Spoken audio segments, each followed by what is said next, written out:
You know, this is Lent, and many people who are in a weight loss group do really well during Lent because they've given up perhaps ice cream or eating between meals or perhaps bread or something. Many people in this group are doing well during Lent. Some are still struggling. I do want you to know that in the last session, which was session 32, which went from September until December of 2024, we lost 135 pounds. And we still have April, May, June, and we're already at 146 pounds, so that's pretty good. And overall, since January of 2008, the people in this group have lost, and I'm not making this up, 7,777 pounds. Now, some people have gone home to Jesus, or God moved away, or whatever, but that was the total amount.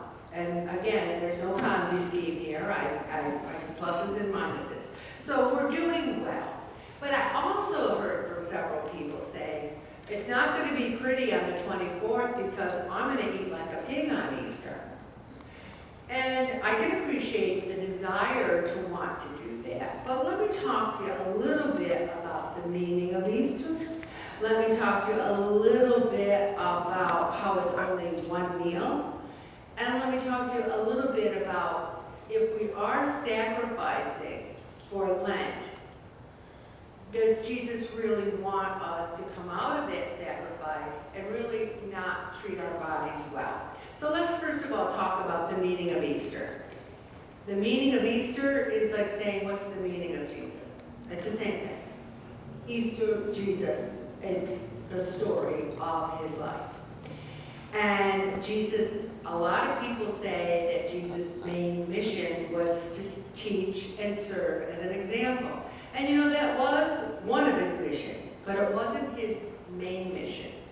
His real purpose was to do what only he could do, be fully God and fully human, and join us back to God, uniting God's nature and the human nature fully in his own person.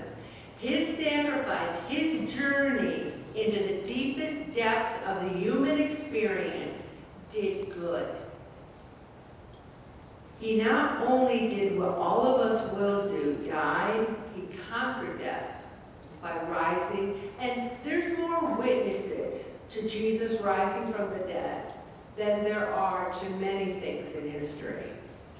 And the most important thing that Easter gives us is hope. We are in the Jubilee year of hope. And all we have to believe is that death is not the final word. You know, I had lunch with an old friend today who just lost his mom. He was close to his mom. She was 93. They said to me, Ellen, you think I'd be ready to let her go? She was 93. I said, I didn't want to let my mother go. She was 89. I said, but we have the hope.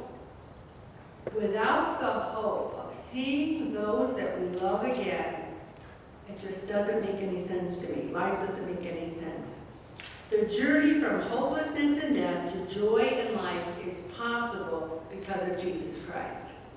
That is what Easter means. Not the ham, not the Cadbury eggs, not the Peeps. It's the journey from death to life. I'm not saying we can't have a couple things, but we need to remember what the whole thing is about. And then there's an article here on pursuing Easter joy. This whole session, we're trying to talk about living life with joy, and sometimes it's challenging in the world we're living in and things that happen in our life. But if we think about how Jesus is risen from the dead, and I love on Sunday going, Christ is risen, and I love it when someone says, he is risen indeed. I love it. It's one of my favorite things to do. I say it all day long. My kids call. Vince will call from California. He is risen. I go, he is risen indeed. It's what we do in our family. We've gone through Lent, but now we have 50 days of Easter, and we need to pursue that with joy. The shadow of Good Friday brings us to the light of Easter. And this article was written right after the pandemic and right after, Russia invaded Ukraine, and there were so many problems in the world. Oh, wait a minute, there's still a lot of problems in the world. So we can either say everything is awful all the time, and that's a problem with social media. I have certain friends, and they are my friends, some are even family, cousins. Every single day they write negative things on social media, every day. Anybody else have people like that they know? Every day.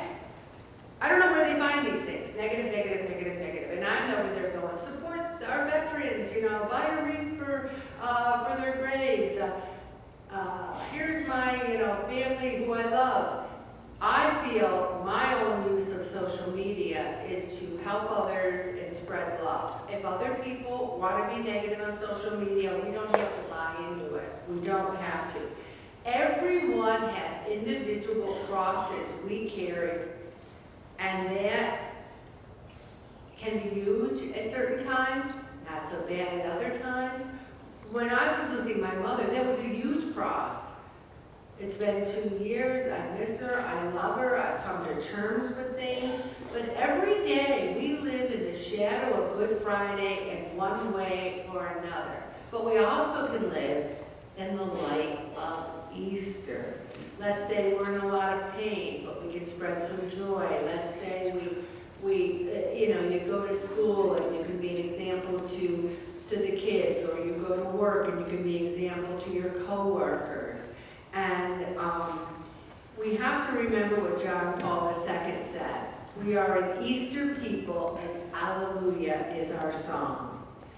Jesus came to teach us what it means to be fully happy and fully human.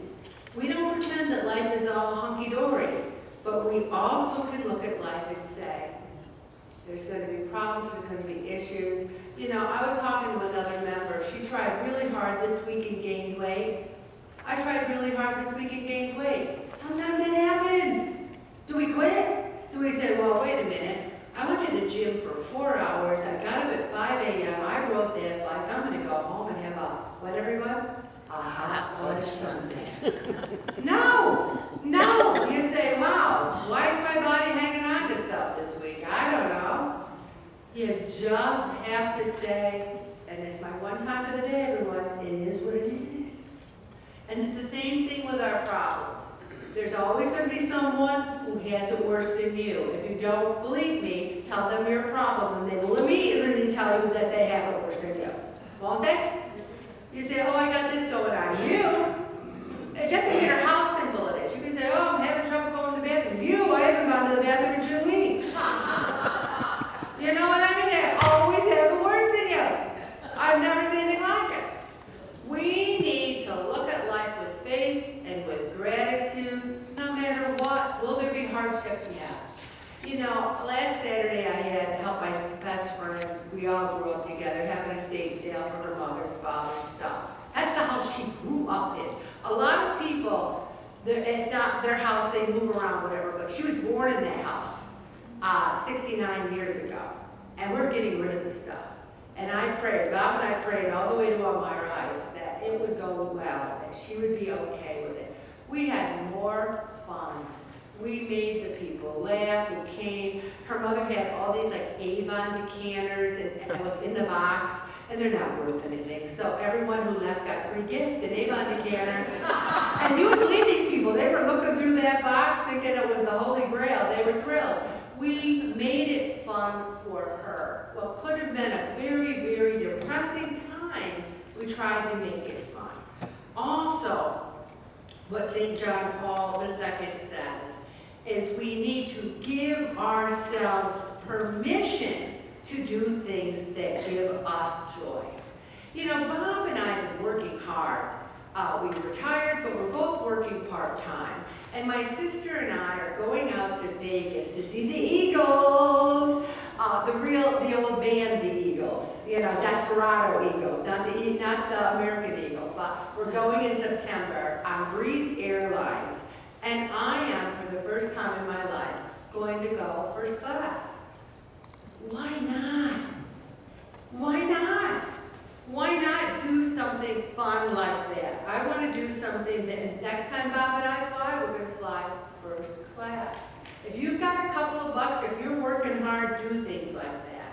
And just remember that we need to rejoice in the Lord always. And again, I say rejoice. Let us overcome ourselves with joy. We are Easter people, and Alleluia is our song. When we go to Mass on Easter Sunday, let's have a smile on our face. Let's be singing those songs at the top of our lungs, even if people think we're weird